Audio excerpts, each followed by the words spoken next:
Okay, so I did a thing this weekend, and I just got done doing it's a full moon and a full moon hike, and I felt so inspired to share the story from my magical kind of heaven on earth life experience this weekend from following an impulse and intuition that I got on Monday. And I got this vision and I got this massive intuitive impulse to speak on stage, to speak this weekend, like meaning like this last weekend. But when I got the impulse, it was like this weekend, not later, this weekend. And so I Googled, like events in San Diego, and I got the vision that I was going to be speaking at like a trade show or an expo or something like that. I saw myself at a booth and I was like, that's interesting. And so I Googled, and sure enough, I found that this weekend was that weekend, I should say, was the San Diego Psychic and Healing Arts Fair. And I was like, these are my people. And I was told, like, this is time for you to step out publicly and start sharing your gifts more with the public, because I've been, selfishly stingy and sharing them only with clients, small groups, retreats, immersive coaching, that kind of stuff. But it's definitely time. I'm feeling the nudge. I'm feeling like the excitement, the pull of it, the magnetism of it. And so I listened, I followed through. And, the first day was like, it was an experiment of like adjusting to like, what is it that how do I want to feel? Like, how can I be more, be of service, but also fulfill for me? And I cannot even begin to tell you the magic that unfolded on Sunday. So many people, so many powerful transformations, so many amazing readings. And I want to share just two quick examples because they're the most skeptical people that showed up at my booth. One of them was this woman who was drugged to the event by her friends, and they had, been going around and had already like kind of gotten a few readings, but they had gotten readings from me and they were just blown away and phenomenal. And they were like, you have to go to her. Like, she's the real deal. And it was super fun. And they convinced her to do it. And she was kind of condescending when she sat down. She's like, I don't even believe in this. Blah, blah, blah, blah, blah. And I said, well, don't worry. It's only 5 minutes. And I promise if anything, it'll just be entertainment. And so she's like, all right, fair enough. And then, so immediately her female guide showed up and presented as a female guide and gave me a scene and image. And the scene was this woman, and she's making pizza dough, and she doesn't have enough flour. So she's getting dough. It's super sticky and it's all over her hands. And she's so frustrated, and she slams the dough down, and she goes over to the sink and she starts washing off her hands, and she starts like crying out of frustration.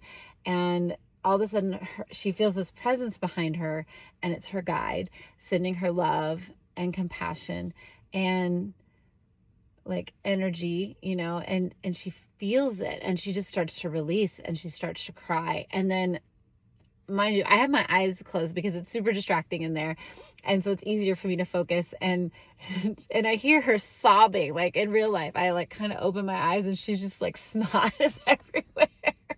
And I'm just like, and she kind of says, like, she's just mumbling under her breath about what the F and da da da da. And I'm like, oh, is she like, I didn't know if she was still being condescending or if she was like on board. I just kind of like went back to it and just flowed what was coming through.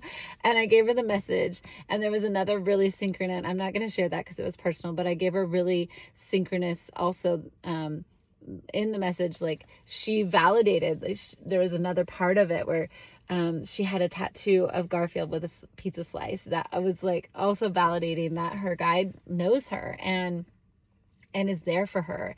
And like that changed her. Like she was like completely blown away, and it really shifted. Like she was like, oh my gosh, I'm not alone. And I was like, no, you're never alone.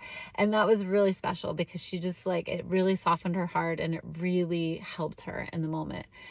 And by the way, that scene was a real scene, she said. That's why she was freaking out. That actually happened. She actually had that happen to her. So it was just so confirming for her and so validating, and it was exactly what she needed. Then there was another guy, another skeptical person. It was a husband. He had his wife and his daughter. They had drug him there. And it was kind of like a negotiating deal, I think, where they were like, if you do what we want to do for 2 hours, then we'll do what you want to do for 2 hours. And so he just found a chair, and he sat in the chair while they went and got their readings and did their shopping. And he was watching people he was watching all these people crying and hugging me after, and like all this transformation and healing happening. And he was curious. I could see it. And there was an opening. I could feel it. And I had this literal opening, and like people that had signed up and they just weren't there yet. And so I was like, real quick, like they didn't show, like they're late or whatever. And I was like, come here. And I said, do you want a 5-minute reading? And he was kind of like, I don't think he wanted to like hurt my feelings and say no. So he just came over, and he was curious. I could tell. So he sat down, and he's like, well, I don't really, he's told me, I don't really believe in this. And my wife and daughter drug me here. And I said, oh, it's okay. It's just 5 minutes. If anything, like, I promise, you can go in 5 minutes. And he said, but I see all these people crying. Something must be happening over here. What are you doing? And I said, I'm not doing anything. So we went into the reading, and immediately I got, a female that was presenting as his grandmother, who showed me that she had died in a car accident when he was a teenager, and she had a red handkerchief, and he just lost it. Like, he just lost it and started bawling, and he interrupted me, and he was like, that's my grandmother, and like, yeah, she died in a car accident when I was 15. And I was always so upset that she died when I was so young, and like I always wanted to make sure she was okay, and she died so sudden. And then I said, okay, well, let's see what she has to say.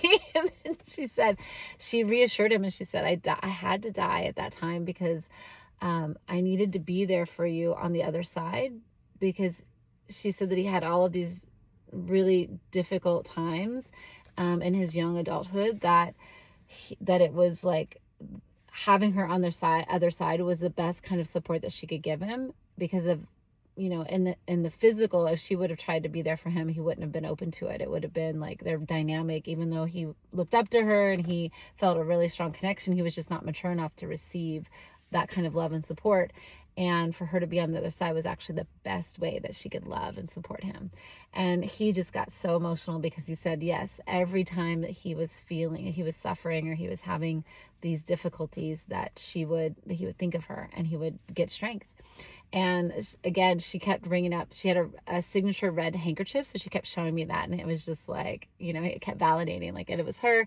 And then last thing that she showed me was that of him, like with this rock that he was going to sculpt, and he just lost it again, because he goes, oh my God, my whole life. And he's, by the way, in his like late 60s, early 70s, and he's in great shape, and he looks good. And he basically had just decided, like, his whole life he wanted to be a sculptor, and he just got, for the first time, and she was like validating and supporting him, like saying, like, she was so happy that he was going to do this. So those are just two examples of like the magic that unfolded with like the biggest skeptics that were just like, I'm not, like, I don't even know why I'm here, that I got to be a conduit to help them in the way that they needed.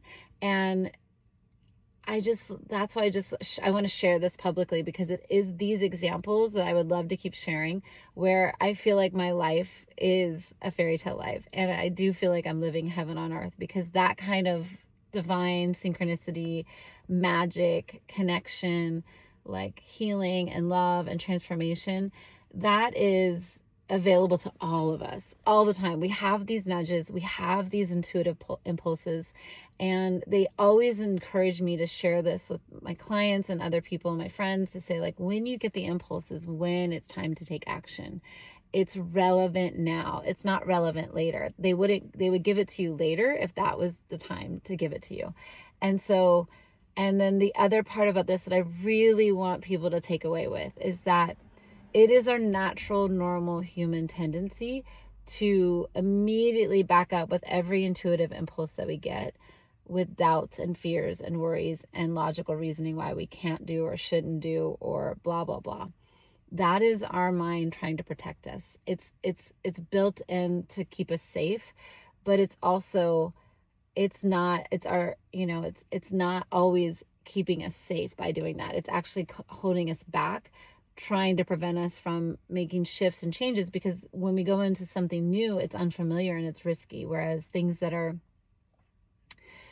familiar are safe, right? The old, comfortable situations and experiences are known, and so there's no risk involved. And so just being able to understand that part of it, when really having awareness when you get an impulse or an intuitive nudge to do something, to really discern where that's coming from. Is it expanding your energy? Is it like, you know, the difference between like a fear versus like a fear-based belief, or like, you know, or protection keeping you safe? There are times when your intuition will say, no, that is a red light. That is a full stop. Like when you have a choice coming up, but it's not from fear. It's just a clear knowing, like that's not resonant for you for whatever reason. And maybe something will show up later that it kept you safe. Versus like I have an impulse to do this, to write a book or to do this, and it's like it's exciting and it feels like a fun idea, but then right behind it comes all these excuses. Why? That is not your intuition. Those excuses, that is blocking your intuition and disregarding your intuition. And we all do that. I'm human. I still do that from time to time. I promise you, I'll continue to do that my entire life, probably, as I'm a human, because part of our experience being in this physical realm is resistance, is overcoming at different levels and higher vantage points of who we are, as being more of that, knowing who we are and reflecting more of that. So I share this with you as a gift of what's possible when you trust and honor those nudges and when you act on them. Because one thing that I didn't share is that the connections that I made, I met probably one of the most meaningful relationships in my life. I met that person this weekend, and I don't even know them, but I know from a soul level, I know them. And I met another person that is also a soul level connection. And she had a booth that was a catty corner for me. And it was like, we knew, like, we were meant to be here just so that you and I can meet. And she hosts the Ascension retreats in Sedona for the last 10 years. Bashar has gone the last 3 years. And she's hosting a new event in San Diego for the first time, a Transcendence retreat, and it's going to be phenomenal, and she's going to have phenomenal speakers there, and I can feel the magic of it and the power of it. And I just so love like supporting her and hearing, you know, her story and like all the things and being able to share. And that alone is like, was such a divine gift from following that nudge, following that, like the things, you know, the things that really light me up is helping people, is sharing my gifts, is doing this in a way. And while it's been exciting to do it in a very intimate, deep dive, one-on-one for clients for many years now, it's definitely the time for me to do it more publicly and to share and to help more people. So that's why I'm sharing this now. I have no idea like how this will unfold or what, you know, like I was like torn about posting this on my personal page, on like what avenues I'll post it, but I do appreciate your support. I do appreciate your presence. If you've listened this far, thank you so much. Thanks for letting me share that. And I hope it inspired you.